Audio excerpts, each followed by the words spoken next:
Hola y bienvenidos a esta charla de dinámica de campos vectoriales polinomiales nilpotentes. Mi nombre es Salomón Rebollo Perdomo. Es un placer para mí participar de la sesión de sistemas dinámicos y lo que les platicaré en esta charla fue obtenido en trabajo conjunto con Álvaro Castañeda de la Universidad de Chile. Mi charla la he dividido en tres partes. Primero hablaremos de qué es un campo vectorial nilpotente, qué entenderemos por la dinámica de estos campos, qué aspectos nos interesa estudiar y cuál fue la principal motivación para nuestro estudio. Después presentaré la familia que estudiaremos en esta charla, los resultados que hemos obtenido respecto de la dinámica de estos campos para esa familia y una pincelada de la prueba de alguno de los resultados. Finalmente, estableceré unas preguntas que surgen a raíz de nuestros resultados que consideramos interesantes y daré algunas referencias que han servido de inspiración para nuestro trabajo y donde se podrán encontrar más antecedentes y detalles sobre los temas que trataremos, en particular el manuscrito que contiene los resultados que presentaré y que en breve les lo mostraremos. Vamos a ello.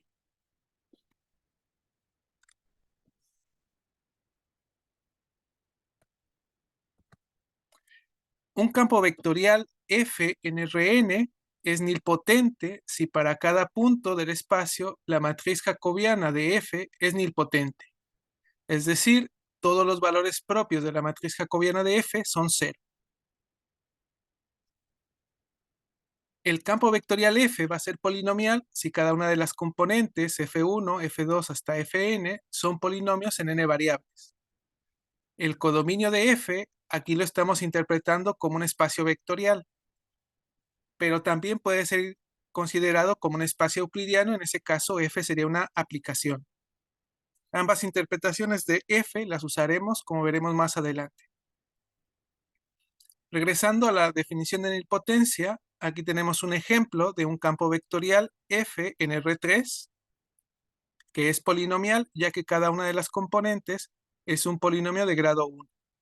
Y este campo vectorial es nilpotente, ya que si calculamos el polinomio característico de la matriz jacobiana de F, resulta ser menos lambda q. De esto se sigue que todos los valores propios de la matriz jacobiana de F pues son cero, satisfaciendo la definición de nilpotencia. De estos campos vectoriales nos interesa estudiar aspectos dinámicos, pero para establecer qué entenderemos por la dinámica y cuál es el objetivo de nuestra investigación, déjenme recordar que cada campo vectorial F induce dos sistemas dinámicos. Un sistema dinámico discreto definido por la iteración de F, F aquí es considerada como aplicación, y un sistema dinámico continuo que está definido por el flujo generado por el sistema diferencial asociado con el campo vectorial F. Estos dos sistemas dinámicos es lo que entenderemos por la dinámica inducida por un campo vectorial.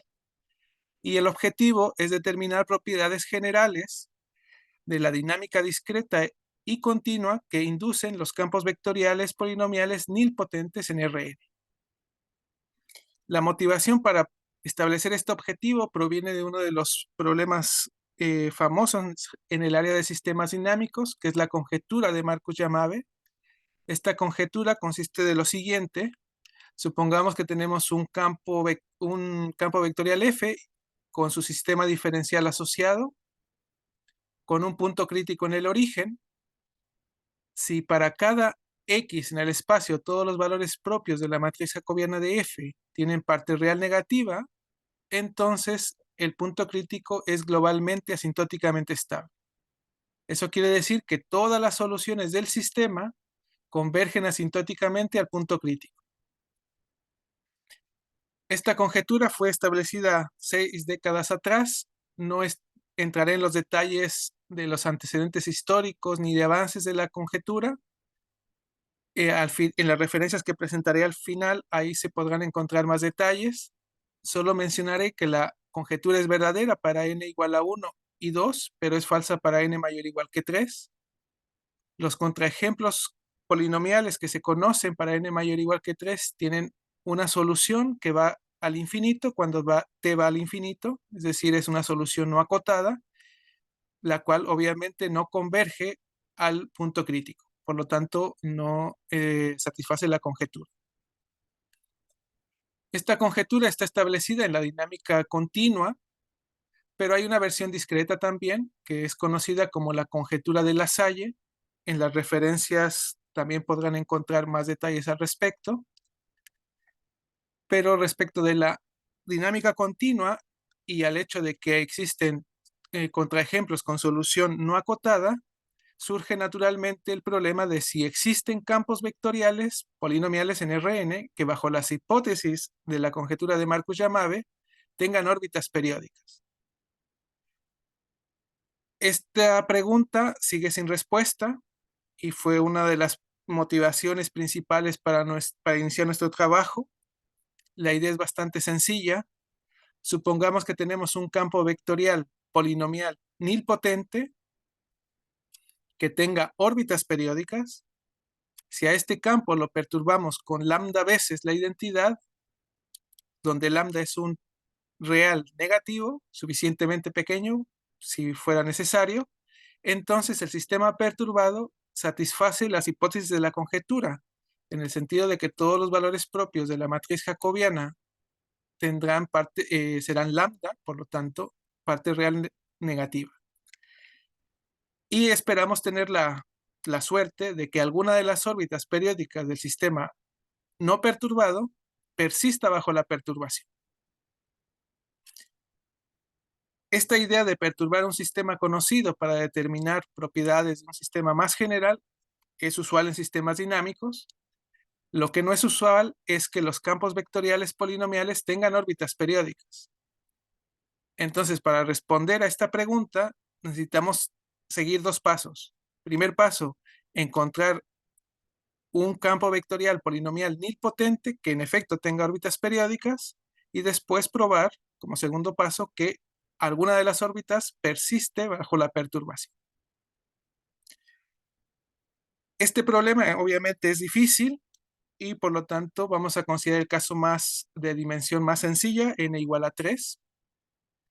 Entonces vamos a establecer nuestra familia de campos vectoriales polinomiales nilpotentes. Cabe mencionar que la caracterización de los campos vectoriales polinomiales que son nilpotentes no es sencilla, es un problema abierto y desafiante, y por lo tanto vamos a considerar solamente el caso tridimensional. El caso más general que se conoce hasta la fecha fue establecido por Álvaro Castañeda y Arno van den Essen en el año pasado, y caracterizan los campos vectoriales polinomiales cuya primera y tercer componente dependen solo de las dos primeras variables, estableciendo que este campo es nilpotente si y solo si las componentes del campo satisfacen estas relaciones, donde P1 y P2 son polinomios en una variable, D1 y D2 serán los grados de los polinomios, y P sub DI será el coeficiente principal del polinomio PI. Los otros elementos de las relaciones es el A1, A2 y A3 que aparecen aquí. Estos son polinomios A1 es de grado 2, A2 es de grado 1 y A3 pues es de grado 0, una constante. Adicionalmente, existe esta restricción de que si el polinomio P2 tiene grado mayor que 1, entonces el polinomio A1 solo puede ser lineal. Entonces, para esta familia de campos vectoriales polinomiales nilpotentes en R3, queremos estudiar la dinámica discreta y dinámica continua que induce y establecer propiedades generales de estos dos sistemas dinámicos. Bueno, nosotros logramos encontrar algunos resultados que nos parecen interesantes, que establecen propiedades interesantes respecto de las dos dinámicas. Bien, entonces déjenme pasar a establecer los resultados que hemos obtenido. En la dinámica discreta tenemos este resultado. Cada sistema tiene un único punto fijo atractor y no tiene dos ciclos. Además, si el grado de A1 es 1, entonces el punto fijo es un atractor global que se alcanza después de 3 iteraciones. Si A1 es de grado 2, entonces el sistema tendrá un 3 ciclo, que es no repulsor. ¿Ok? Respecto de la dinámica continua, obtenemos algo similar. Cada sistema diferencial es polinomialmente integrable. Eso quiere decir que el sistema admite una integral primera de tipo polinomial. ¿Ok? Además, si el grado de A1 es 1, entonces el sistema diferencial es polinomialmente completamente integrable. Eso significa que hay dos integrales primeras polinomiales del sistema que son funcionalmente independientes y por lo tanto van a determinar la dinámica. Si el grado de A1 es 2, entonces la dinámica es más complicada y hay en general y por lo tanto hay que particularizar un poco para poder determinar propiedades. Antes de establecer cuál es el resultado, en este caso, conviene quizá visualizar un poco lo que nos dicen estos resultados. Entonces, en el caso discreto, lo que nos está diciendo es que la dinámica para el caso de que el grado de A1 es 1 es sencilla, en el sentido de que solo hay un punto fijo, que aquí lo pinté en azul, y que no importa dónde yo comience la dinámica, después de 3 iteraciones, alcanzo este punto fijo, este atractor. Después de 3 iteraciones, alcanzo el atractor. Entonces es bastante sencillo. Si el grado de A1 es 2, entonces aparece un 3 ciclo, que aquí está en color violeta, ¿ok? Y este 3 ciclo puede ser atractor, ¿ok? Pero puede haber también el caso de que existan puntos cercanos al 3 ciclo que a medida que vamos iterando se están alejando. Pero siempre va a haber puntos que estén cercanos y que sean atraídos por el 3 ciclo. En ese sentido es un 3 ciclo no repulsor. Y eso establece que la dinámica se comience a complicar un poco también en este caso. Respecto de la dinámica continua, entonces nos dice que si el grado de A1 es 1, entonces hay dos integrales primeras para el sistema, dos integrales de tipo polinomial, ¿ok? Y la dinámica entonces está definida por las intersecciones de las superficies de nivel de estas dos integrales primeras. ¿Ok? Entonces ahí la dinámica está completamente determinada. Para el caso de que el grado de A1 es 2, solo hay una, bueno, solo sabemos que hay una primera integral, por lo tanto la dinámica ocurre en estas superficies, pero no sabemos cómo ocurre la dinámica en cada una de ellas. Por lo tanto, hay que particularizar un poco para poder determinar propiedades en estas superficies. ¿Ok? Entonces, nuestro resultado particular es el caso cuando el grado de P1 y el grado de P2 para la familia de campos vectoriales nilpotentes que determinan el sistema dinámico continuo son de grado 1. ¿Ok?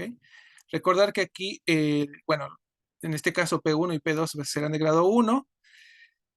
No tendremos esta restricción de que el grado de P2 es mayor que 1. Por lo tanto, el A1 puede ser de grado 1 o 2. O bueno, incluso constante. Ahora aquí la parte importante es el coeficiente A1,2, ya que este determina el grado del polinomio A1. ¿Ok? Entonces este va a ser el parámetro que va a aparecer en los resultados y que caracteriza el grado. Por eso es importante. Bien, entonces para esta familia particular, logramos probar los siguientes resultados. Si el grado de A1 es 1, entonces cada trayectoria del sistema que no sea un punto crítico va al infinito tanto en tiempo pasado como futuro. Si el grado de A1 es 2 y definimos por mu este nuevo parámetro, el producto de todos estos, entonces ocurrirán tres cosas. Cada trayectoria del sistema va al infinito, tanto en tiempo pasado como futuro. Si el parámetro mu es positivo, existirá una única superficie cuspidal invariante del sistema y cada trayectoria en el complemento va al infinito en tiempo pasado y futuro, para caso mu igual 0. Y existe una superficie periódica isócrona, S mu, tal que en el complemento de esa superficie, cualquier trayectoria va al infinito en tiempo pasado y futuro para el caso mu negativo. Ahora, este último punto es el caso más interesante porque nos garantiza la existencia de campos vectoriales polinomiales nilpotentes cuyo sistema diferencial asociado tiene órbitas periódicas, que era el primer paso que nosotros queríamos resolver para eh, contestar la pregunta que planteábamos unas láminas atrás. ¿Ok? Ahora aquí una superficie periódica significa que esa superficie está foliada por órbitas periódicas y que sea isócrona significa que todas las órbitas periódicas que folian la superficie tienen el mismo periodo. ¿Ok? Entonces es simplemente para aclarar el término. Y como mencionaba, el caso más interesante es el último y es en el que nos vamos a enfocar para la parte de la prueba, en este caso. ¿Ok? Bien, entonces ahora voy a pasar a dar una idea digamos, de las pruebas de nuestros resultados. Y hay dos aspectos importantes a considerar.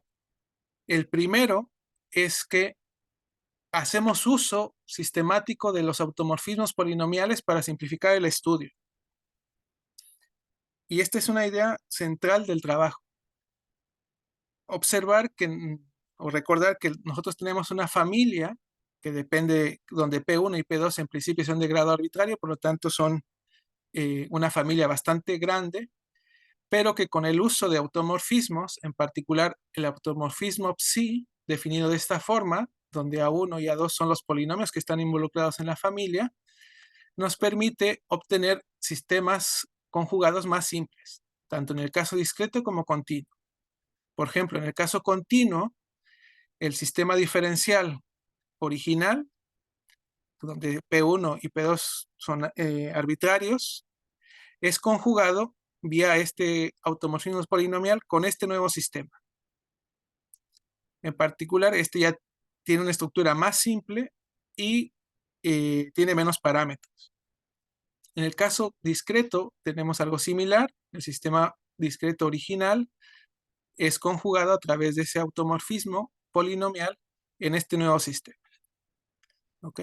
Ahora, en este último caso, parece que no se gana mucho, sin embargo, se puede usar otros automorfismos adicionales para simplificarlo aún más. En el manuscrito podrán encontrar más detalles y se simplifica tanto que el análisis de la dinámica se hace mucho más sencillo. Entonces, este es un punto clave. El uso de automorfismos polinomiales nos simplifica mucho el estudio. Ok, entonces, en esta charla me voy a considerar solo la parte continua. La parte discreta ya ha sido estudiada también por otros autores, aunque aquí hacemos algunas generalizaciones de los resultados conocidos, pero la parte continua es más novedosa. Por lo tanto, es la que me interesa explicar un poquito más, al menos eh, una pincelada. ¿Ok? Entonces vamos a considerar el sistema ya transformado, más simplificado, y lo que queremos probar es que este sistema entonces admite una integral primera de tipo polinomial. ¿Ok? Eso es suficiente ya que este proviene de un automorfismo polinomial. Bien, entonces para probar eso, observemos que las dos últimas ecuaciones de nuestro sistema forman lo que es un sistema hamiltoniano planar. Y por lo tanto, podemos encontrar su función hamiltoniana simplemente integrando cada una de las dos componentes. Como P1 y P2 son polinomios, esta función es un polinomio, ¿ok?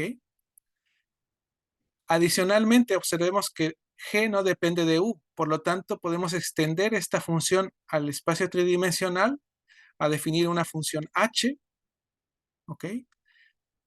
Donde la U va a ser arbitraria, y por lo tanto, esta función H va a ser una integral primera polinomial del sistema completo. Y como mencionaba, dado que el cambio de coordenadas era un automorfismo polinomial, entonces el sistema original también tiene una primera integral polinomial. Ok, entonces esta prueba la parte continua en el caso general, que el sistema es integral, con una integral polinomial. Para el caso particular de que el grado de A1 es 1, aquí queremos probar que es polinomialmente completamente integrable, pero esto que esta condición es equivalente a que el coeficiente A12 es 0. Eso significa que la tercera componente de nuestro sistema se simplifica y por lo tanto este sistema se puede resolver completamente y se puede probar que en efecto hay dos integrales primeras independientes. Bien, entonces ahora voy a pasar al caso particular. Recordemos que ese resultado es este y que el punto más interesante es el último punto de la lámina, que existe una superficie que está foliada por órbitas periódicas del mismo periodo. ¿Ok? Entonces es ahí donde me voy a concentrar principalmente, aunque comenzaremos analizando de forma más general. ¿Ok? Entonces, recordemos que este es el sistema ya simplificado usando el automorfismo polinomial que mostré antes. ¿Ok? Pero para el caso particular, P1 y P2 son de grado 1. Entonces, esta parte es lineal. Entonces, es fácil mostrar que hay un cambio de coordenadas lineal que lo simplifica aún más y que vamos a tener dos casos. En el caso de que el grado de A1 es 1 o que el grado de A1 es 2. ¿Ok? Eso pasa por el coeficiente A1,2. Entonces, lo que uno obtiene son estos dos sistemas, el sistema A y el sistema B. Bastante sencillo.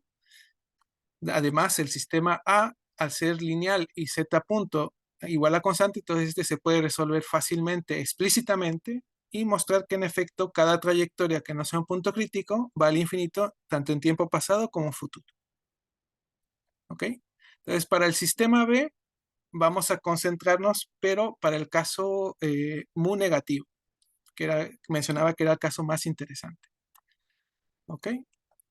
Entonces, para este caso, hay un cambio de coordenadas lineal y una reparametrización del tiempo, de tal forma que lo transforma en este nuevo sistema, donde ya el parámetro mu ha desaparecido, ya no tiene parámetros el nuevo sistema.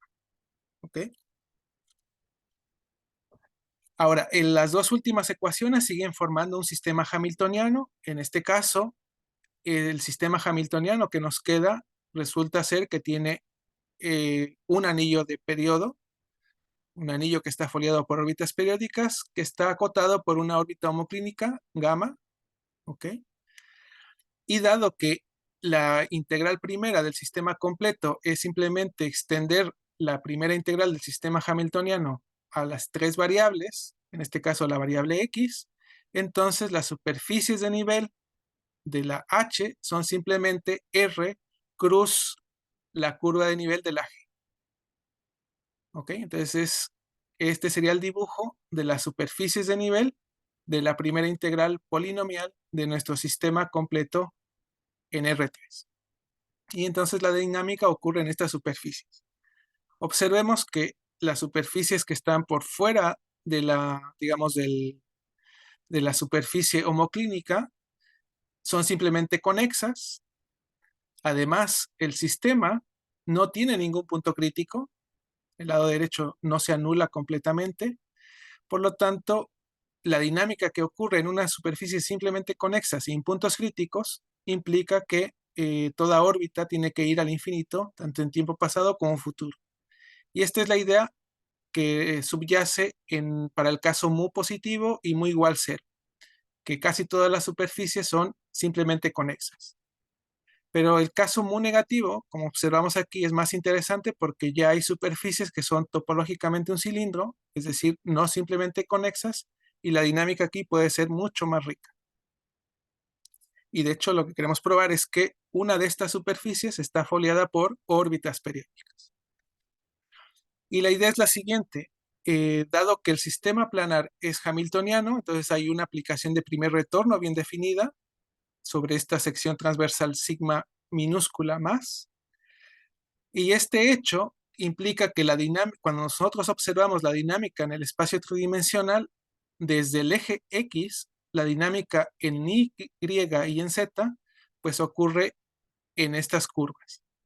Así que la dinámica en R3 depende solamente de cómo se mueve la X, básicamente, porque la Y y la Z se van a mover describiendo estas curvas. ¿Ok? Por lo tanto, siempre va a haber, la órbita siempre va a regresar sobre este rectángulo azul que tenemos aquí. Entonces, este rectángulo define una sección transversal planar para el sistema completo en R3. Así, existe una aplicación de primer retorno de Poincaré bien definida, ¿ok? Usualmente, como siempre, la sección transversal se suele parametrizar por los niveles de energía del Hamiltoniano, ¿ok? Y phi representa el flujo del sistema, ¿ok? Entonces, a cada punto en el rectángulo azul le asociamos el punto de regreso. Y lo que hay que probar, y eso es lo que nosotros probamos en el trabajo, es que existe un único C estrella, tal que la aplicación de primer retorno tiene puntos fijos sobre ese C estrella.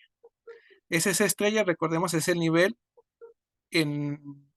digamos, respecto del eje Z aquí, y por lo tanto determina que hay una superficie, y como los puntos fijos no dependen de X, o en otras palabras, para cada X representa un punto fijo, pues tenemos para cada X una órbita periódica.